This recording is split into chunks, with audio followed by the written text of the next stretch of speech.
Our large brewer of the year is someone who everybody should know at this point. It's been 134 years. It's Narragansett, based out of Rhode Island. And here to chat all about it is Mark Hellendrung. Welcome, Mark. Let's talk about Narragansett. Hi, neighbor. I don't feel that old. I don't think you're quite that old, but you are in charge of this brand that is that 134 years. That's a very long time. Yeah, we keep chugging along, keep creeping up on the top of the pack. So yes. You guys are our large brewer of this year because you, even after all this time, are still finding growth in beer, have such a beer focused portfolio. And so we're going to talk about how you're doing this and how Narragansett has come to be where it is now. And I want to start with, Narragansett has had a pretty extensive and sometimes complicated history of just ownership and where it's even produced and all those fun things whenever we talk about craft beer. You took over in 2005. It was quite a change, I think, for you a little bit. You had some brewer experience, but you also were in other forms of CBG. Why did you want to take on this big juggernaut that is Narragansett? Well, it first, this is such an honor and thank you. This is incredible. It and I don't think it was such a juggernaut. I think when I got Narragansett from Pabst, it was doing about 500 barrels a year, and it was pretty close to dead. And really, the short story is, I was in transition. I was consulting with Magic Hat at the time. I had finished up my time at Nantucket Nectars and really looking for that next journey in my professional career. And I love beer, and I fell in love with the people who remembered the brand. I was sitting in a bar, Cappy's in Newport, Rhode Island, and you got to remember this was like 2003, and so craft beer was like basically just Sierra and Boston Beer, Sam Adams, and Bass Mm. Ale was still on tap, and I'd had all that, and I asked for if there was anything else, and this old timer at the end of the bar said, "Give the kid a Gansett," and it was amazing. The next thing you know, the whole bar is just talking about Kirk Gowdy and Red Sox baseball and Goodwill guys and just everything that was just so awesome about Narragansett and Rhode Island and the brand. And I felt like it deserved a fate a little bit better than what it was experiencing at the time. I remember Narragansett was one of the first craft beers I was drinking in like college because South Street Diner always had, you could get a Narragansett for, it was probably like the cheapest beer on the menu, but also like the best quality beer you could get at this diner that's open 24 hours a day. And so Yeah, that was a common choice for us in college. So it has a fond place in my heart for sure. that's awesome. When you took on this brand, it wasn't, they weren't producing it in Rhode Island at that time. That was something that you kind of made it a mission later on to do. And as of just a few years ago, now you do have that location back in Rhode Island again. Why was that something that was important for you? You know, the brewery in Rhode Island was so important because I think listen, I'm not a marketing major, but the best definition of a brand is that I've heard is just a promise kept. And when Falstaff bought Narragansett back in the day, it just started breaking promises, right? Where it ended the Red Sox sponsorship, it started laying off people, it moved the brewery to Fort Wayne, Indiana. And I thought if we were going to be completely true to the brand's history and roots and heritage, and now 134 years, we would have to brew it or at least have a brewery in Rhode Island again, just to really solidify everything and keep that ultimate promise. And it's been great. We opened up just after COVID, and gosh, we got over 100,000 people in there a year, and it's just an awesome place to just interact with all our fans. Narragansett, and particularly your flagship, the Narragansett Lager, has a pretty big legacy, or at least especially here in New England. Like you know what that can looks like. You see it everywhere.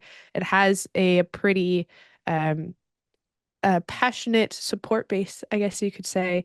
Longtime fans. How are you balancing, making sure you're keeping up with those longtime consumers, but also staying fresh and staying relevant with folks?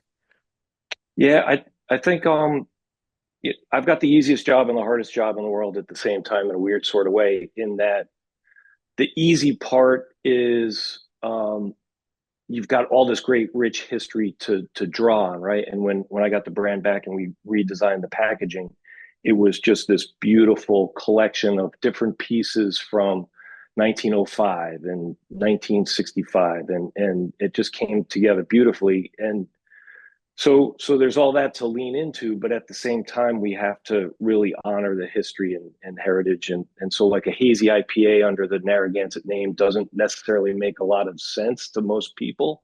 So it's really honoring the past, thinking about where the beer drinker is going, and kind of meeting them on in that space where the past meets the present meets the future, and all of that is really just grounded in stories, right? Like that. I think that's what makes this brand so special, is everyone has a unique story about it. I was just flying to Atlanta a couple of weeks ago, and you mentioned your college experience.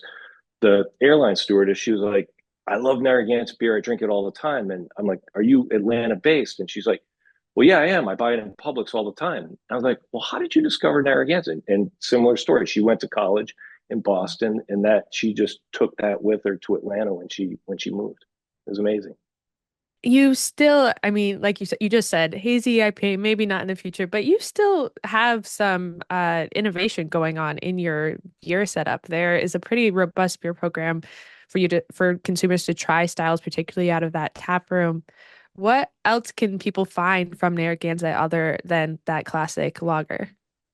There's a fine line between what you do in your tap room and then what actually makes it out into the real world and what can be successful in a much more competitive landscape. But we can do anything and everything at the tap room, and that's what is so great about the team and their perspective on things. Where, of course, we do hazy IPAs and we do sours. And then we have a really great seasonal program where we've got a traditional Oktoberfest. Our top selling beer in the fall is always a cinnamon rim pumpkin ale, and so it's just great. And so it's not, some of these breweries, they really kind of hone in on one style. And really, if you come to our tap room, the first thing I think you'll notice is that it's really just, it's like this beautiful community hall of people from all walks of life, and they all come together in this space, and they're all drinking different types of beers, and it's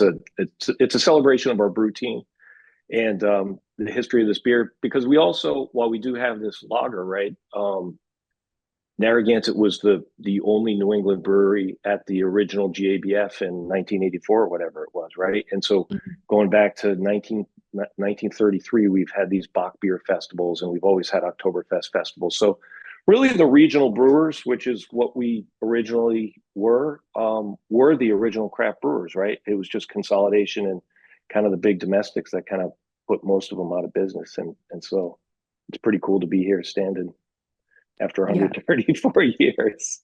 A lot of folks right now with the current state of craft beer and just consumer wants and trends, they're looking into other spaces beyond beer.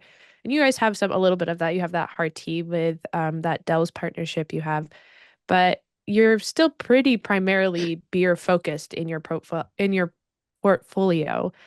Why is that approach rather than becoming more of this total beverage company the best for Narragansett? We're staying focused on beer right now for a couple reasons. I think one, just we have so much runway left in lager. I mean, we're in, I don't know, 13,000 off premise accounts and maybe 7,000 bars and restaurants, but gosh, we could be in double that. So I just, in our existing footprint. So I just look at that opportunity. I said, we're not going to get distracted. We're going to stay focused, and we're going to finish that job. But at the same time, I think what everyone in our company does a pretty good job at is seeking advice and listening, and the market speaks to you if you're willing to listen, right? And so we've got some great distributors where we do business with some of the best retailers in the country, and they're just like, Mark, Narragansett, stay focused. Like we don't need another NA, we don't need another RTD, we don't need another whatever. So I think we just try to stay focused and we used to do all that stuff, but the market changed and you need to change with it, right? Like we've got a great Oktoberfest. It wins awards, but and we used to sell it up and down the East Coast, but something changed in maybe, I don't know, 2014, 15 or so, where it was like, all right, you look at North Carolina, there, I don't know, 200 other breweries who are doing an Oktoberfest. Right. What makes yours different? And at the end of the day, there wasn't a lot that was different, right? So we just try to stay focused, and I think part of the secret to our success has been just keeping it simple, stupid, not to use a dumb term, but maybe we're not smart enough to overcomplicate it for ourselves. I think focus should be like the word of 2024 for the beer industry because that has been every single person we've talked to, especially in this awards season and doing all these videos, has been we're doing okay now because we're focused and we're not overextending ourselves or the brand. So it's definitely really key for folks right now when there's so much out there, product wise, company wise. It's just really easy to get lost in all of that for sure. Yeah, I could not agree more with that statement. Yeah. Absolutely. One thing that you all have also done that has been kind of a struggle for some folks or has been deprioritized a little bit has been your draft business. And that has been pretty robust for Narragansett. And it was deprioritized a little bit by the industry naturally from the pandemic, but since then we're still pretty heavy package focused. How have you been able to maintain that business and that focus on draft?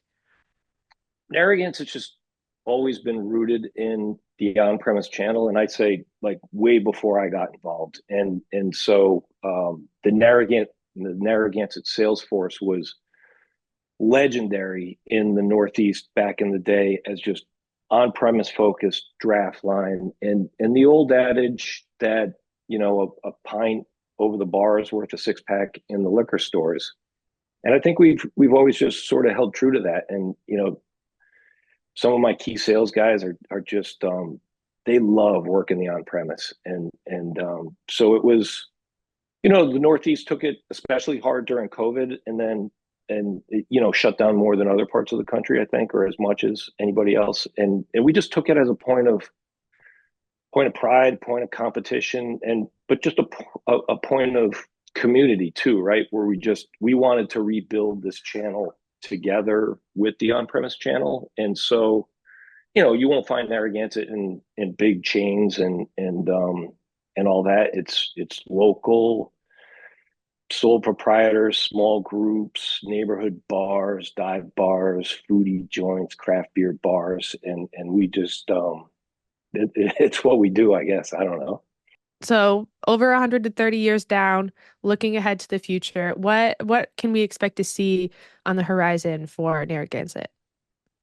I listen. I think the future is uh, a lot of what we've talked about, right? A lot of focus, a lot of really continuing to connect with the people who love our brand in new places and finding new people in other places. And I talked about stories.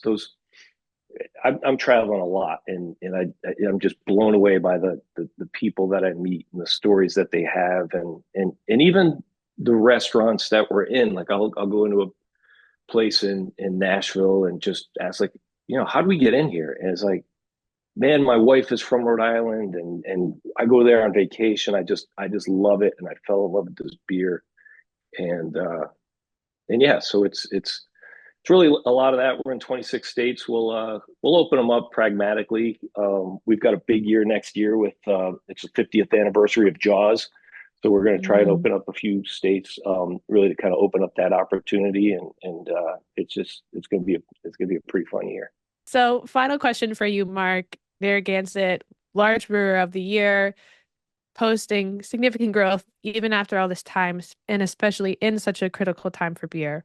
There has to be a piece of advice that you have or something that was given to you that you think might be helpful for folks that was useful for you in your business.